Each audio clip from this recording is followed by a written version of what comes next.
Mesdames et messieurs, je suis honoré au nom de M. Doudouka, ministre de l'économie, du plan et de la coopération, de prendre part à l'atelier de validation du système de gestion environnementale et sociale du FONGIP en ma qualité de coordonnateur général du programme Accélération, Compétitivité et Emploi d'IPAS.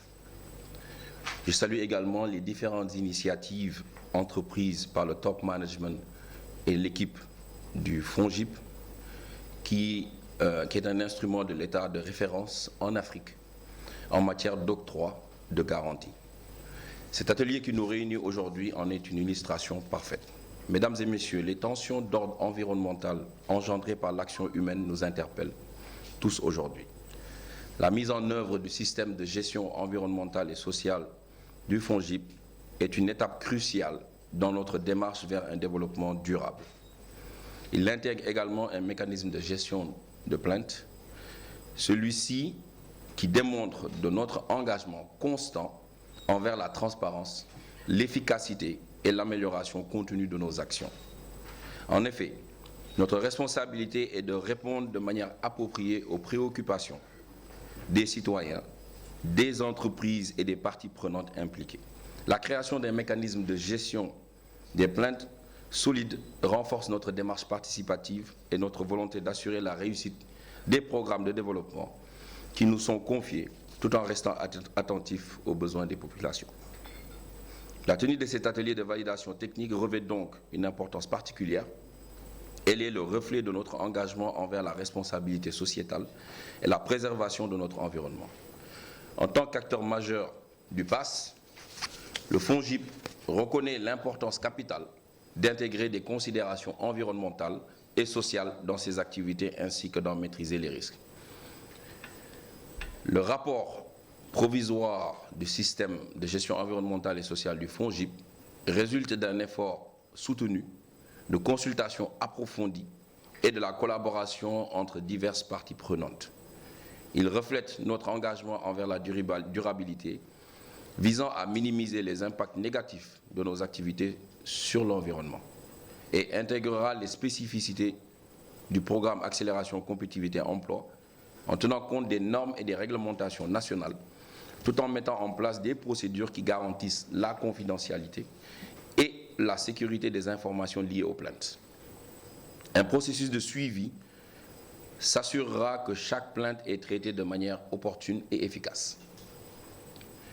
Mesdames et messieurs, sur ces mots, je souhaiterais remercier sincèrement la KfW en particulier et l'ensemble des bailleurs et des partenaires techniques et financiers qui, de près ou de loin, ont participé au financement du programme aussi important, mais également de l'atelier qui nous réunit.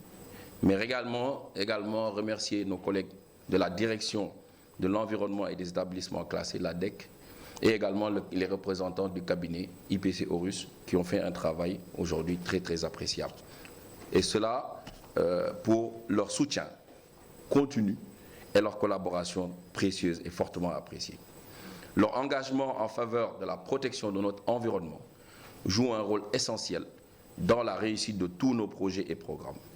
Nous sommes reconnaissants de la coordination et de la coopération étroite entre les ministères qui renforce également notre capacité collective à atteindre des objectifs nationaux. La durabilité n'est pas un objectif final, mais un voyage continu. Sur ces mots, je déclare ainsi ouvert l'atelier technique du rapport provisoire de validation du SGES du FONGIP. Je vous remercie ainsi de votre aimable attention.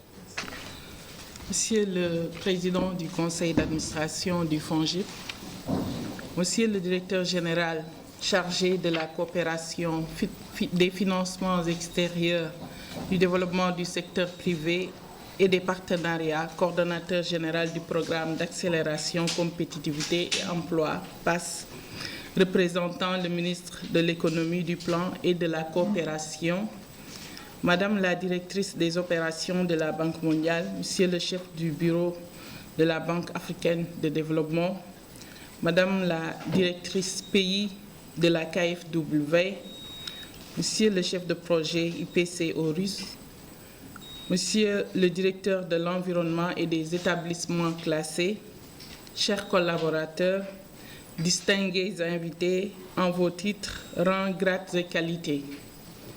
Avant tout, je voudrais vous souhaiter la bienvenue à cette importante rencontre de validation des systèmes de gestion environnementale et sociale du Fonds de garantie des investissements prioritaires. Aujourd'hui, nous constatons avec regret les effets dévastateurs de la dégradation de l'environnement, changement climatique, pollution de l'air et de l'eau, perte de biodiversité, déforestation, entre autres. Ces problèmes ont des répercussions directes sur notre qualité de vie, sur la santé des écosystèmes et sur les générations futures. Toutefois, en prenant en compte l'environnement dans nos actions quotidiennes, nous pouvons non seulement préserver la beauté et la diversité de notre planète, mais aussi garantir un avenir durable pour tous. C'est un engagement que les pouvoirs publics et les partenaires ont pris avec détermination et responsabilité. C'est à ce titre que le FONGIP a entrepris, depuis près de 6 mois, l'élaboration d'un système de gestion environnementale et sociale pour lequel nous sommes enfin arrivés au terme du processus. Aussi faudrait-il préciser que ce système est appelé à devenir le cadre de référence de toutes nos interventions en matière de sauvegarde environnementale. Mesdames, Messieurs, distingués invités, nos travaux du jour s'inscrivent en droite ligne des objectifs poursuivis par le FONGIP. En tant que structure de garantie intervenant en complémentarité du secteur financier et des autres instruments de l'État, dans le but de mobiliser des ressources financières publiques et privées destinées au financement des PME.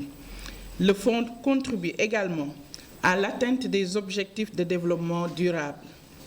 Pour rappel, le développement durable nécessite la prise en compte du triptyque économie, environnement et social. Cette question est bien adressée par le FONGIP et matérialisée par la mise en place d'un dispositif de gestion environnementale et sociale arrimé à la législation nationale et aux politiques et procédures des partenaires au développement. Le chemin parcouru a été possible grâce à l'appui constant de nos partenaires. C'est le lieu ici de les remercier et leur rendre un vibrant hommage. En effet, la collaboration active de la Banque mondiale, de la Banque africaine de développement et de la KfW, hautement représentée ce matin, nous a jamais fait défaut dans ce processus complexe.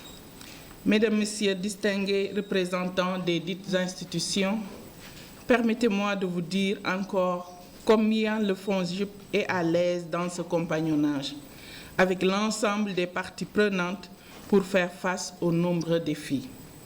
C'est pourquoi, dans le cadre de la mise en œuvre du programme d'accélération compétitivité et emploi, nous nous sommes engagés en tant qu'entité de mise en œuvre à accompagner les porteurs de projets en veillant au respect des normes environnementales et sociales à travers les programmes ETER et PAIS, financés respectivement par la Banque mondiale et la Banque africaine de développement.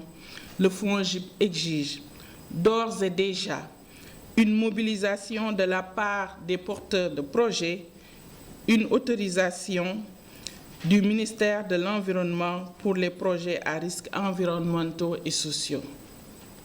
Au surplus, pour une meilleure prise en compte des aspects environnementaux et sociaux, le FONGIP a intégré des clauses spécifiques à ces deux aspects dans les conventions de partenariat avec les banques concernant les programmes ETER et PAIS. Mesdames, Messieurs, distingués invités, je voudrais vous réaffirmer à quel point ces documents que nous soumettons à votre appréciation, notamment la politique de sauvegarde environnementale et sociale, le mécanisme de gestion des plaintes et le manuel des procédures environnementales et sociales, utiles à bien des égards, permettront au FONGIP d'asseoir un dispositif opérationnel et optimal de prise en charge de ces questions importantes pour la communauté. Je ne saurais clore mon propos sans remercier de façon appuyée la KfW et l'IPC Horus qui nous accompagnent dans l'implémentation de ce dispositif avec la mise à disposition d'un expert consultant. Je tiens également à rassurer nos partenaires de l'UGP PAS quant à notre volonté d'accompagner le programme dans le strict respect des normes environnementales et sociales. Dans cette perspective, j'exhorte la cellule de sauvegarde environnementale et sociale de veiller à une implémentation rapide du dispositif en y associant l'ensemble des parties prenantes, notamment les institutions financières partenaires et les porteurs de projets. Je terminerai en vous souhaitant un bon atelier, mais aussi plein succès pour les activités de renforcement de capacité des acteurs internes et externes qui se dérouleront du 31 janvier au 1er février 2024. Je vous remercie de votre attention.